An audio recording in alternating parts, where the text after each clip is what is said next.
Welcome back to another video, guys. It's your man Jay Will. So by today's standards, this is a budget phone, some would say, because of the price. And I agree with that. The price definitely makes it a great budget and it doesn't hit your pocket very hard. However, to me, this is what premium phones and flagships used to be just last year. So let's get into a video on about a little over a week later with the Mi A2 Lite. So the hardware on this phone is absolutely fantastic. I said at the beginning that this is the flagship from last year, and it pretty much is last year or the last 2 years. We've seemed to have transitioned away from aluminum backs or just the plastic phone altogether. I remember the plastic phone was premium, and then you move to the metal phone, that's premium. So now everybody thinks glass is premium, but I still say that this type of device is way more premium than any glass phone that I've ever owned. This design here has that design, you already know, this so popular design, but it works on this phone because it's a very compact phone. I hate to relate it to the iPhone X, but it is what it is.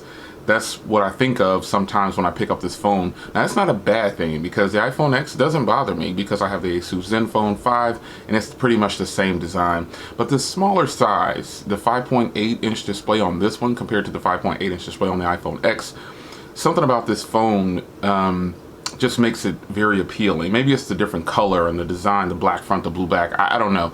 But I'm comfortable with it now because of the Asus Zenfone 5. So the hardware on here is packing a lot. You've got dual cameras on the rear, you've got a headphone jack, you've got an IR blaster, you've got a rear mounted fingerprint reader. You do have micro USB, and I'll get to that later. But again, you have that 5.8-inch display, you've got an SD card. I mean, this is just loaded up. And I think it's actually a fantastic package with the hardware. And I didn't forget the 1080p display and the 4,000 milliamp hour battery. Now, when it comes to feature-packed devices, this is not one. I would say if you definitely want something, if you need more than gestures and things like that, you definitely want to lean over to like a Samsung device or an LG device. The Samsung devices probably offer the most features of a phone. Most Galaxy Notes and S9s, or especially the Galaxy Notes, very feature rich because it has that S Pen. LG has the Stylo line, very feature rich. But if you really like a smooth, as close to what Android is supposed to be like, because remember, Android is a stock feel. All the overlays came from OEMs later, trying to give you more. And in most cases, they do give you more. But a person like me, I'm always going to favor stock because of the performance reasons. Now, this isn't a feature-rich phone, but the performance on it is great. And this comes in a 32/3 gig model, which is what I have. But it also comes in a 64/4 gig model. Now, inside of this thing is a Snapdragon 625 that just performs like a champ. It's a tried and true processor, which I have no complaints against. And with that being said, the package pretty much is complete for the average consumer, and for you high-end users out there who feel like this probably couldn't please you. You'd be surprised if I gave you this for a week how much you'd really like it. Now, there are some things about this phone that some high-end users probably won't like. Now, to my surprise, there's a lot of people out there that actually use wireless charging. I'm personally not a fan of wireless charging. I just don't use it. It doesn't charge as fast as plugging in, and this phone does have fast charging, by the way.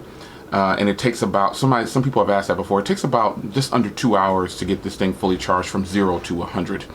You might think that's bad, but that's actually pretty good for a phone like this because it does have a 4,000 milliamp hour battery inside. But this does have something that a lot of high-end phone users probably will want, which is a headphone jack. And it also has an IR blaster.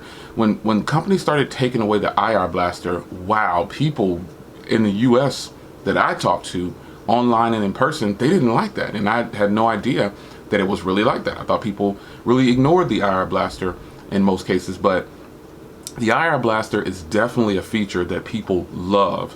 And I myself, I actually had to use it, man. I couldn't find the remote to my DVD player in my bedroom, and I said, oh snap, I could just use one of these phones. Powered up the Mi remote. It synced within a matter of seconds, like 30 seconds or less. I had it programmed, and I was able to control my DVD player. Now, with that, about 2 days later, I found the remote, and I kind of just forgot about the IR blaster. However, it is good to have. And features like that are nice. Headphone jack, IR blaster, people love those.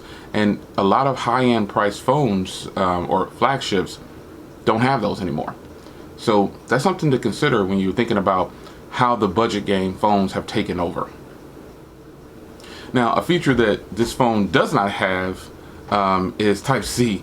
As a part of the hardware is not Type-C, which I don't like. And you probably think, Jay, you know, you always say that it has fast charging, right? Well, you're right, it does have fast charging. However, when I carry a phone like this, and some of my other phones have micro USB, I have to put another cable in my car. I have to put it somewhere else in the house, and I don't like that. I prefer to just have Type-C or Lightning cables, because that's what I have in both cars, and that's what I have in the office. Just around the house, I just have Type-C predominantly and micro USB. While that's not a problem, it's not like a serious problem, because this phone lasts such a long time. Once you charge this up, and I say a long time, I'm talking about like maybe a day and a half, 2 days for a person like me. So that means a person like you might get 5 days, depending on how much you're on your phone. Screen on time with this bad boy is going to be between, for me, 7 to 9 hours of screen on time. And for the average consumer who doesn't use their phone a lot, who does predominantly phone calls, some social media and things like that, you might be able to get 4 days with about 5 hours of screen on time or so. Who knows? But you got to map out the way you use your phone, and I think you'll be happy with this battery life on this phone for sure. Now, the cameras is something that is super impressive. I mean, ridiculously impressive. Remember, this phone costs $169. And you think about everything I just said up until this point in this video, smartphoneconversations.com. You think about that now, rear mounted fingerprint reader. Dual camera setup, which actually works. Great front facing photos on this bad boy too, with that 5 megapixel. And this is a 12 and a 5, by the way. Big battery, headphone jack, fast charging, 1080p display, new design that everybody's in love with. But this is a big package for 169 bucks. I'm not just trying to sell you this phone. I mentioned the price because I'm not getting any. Well, there's affiliate links, but I might get like $2 if you buy it. But the point is, there's a lot going on here. And again, the only reason I have all these other expensive phones is because this is what I do. I buy the phones, review them, because I do have a market. I have the market of the viewers that watch me really like the phones that cost less than 300 bucks. And I don't blame you. You want a good deal. I'm always trying to pump out a good deal to you. But I do have followers that actually really like the phones, like the Galaxy Note, the HTC, all those phones. And I boost iPhones, everything. You're going to see me with the new iPhone more than likely. I mean, it's just one of those things. But I still like to give you the best deals as pricing and offering and features. Some people would tell you this phone is, oh, it's a cheap phone or whatever. This phone feels just as good. I could go get an iPhone 7 right now. As a matter of fact, here's an iPhone 6s. These phones feel about the same. As far as quality and hardware, they feel great. And this one costs a lot less, you know, and you're getting a heck of a lot more bang for your buck in most situations.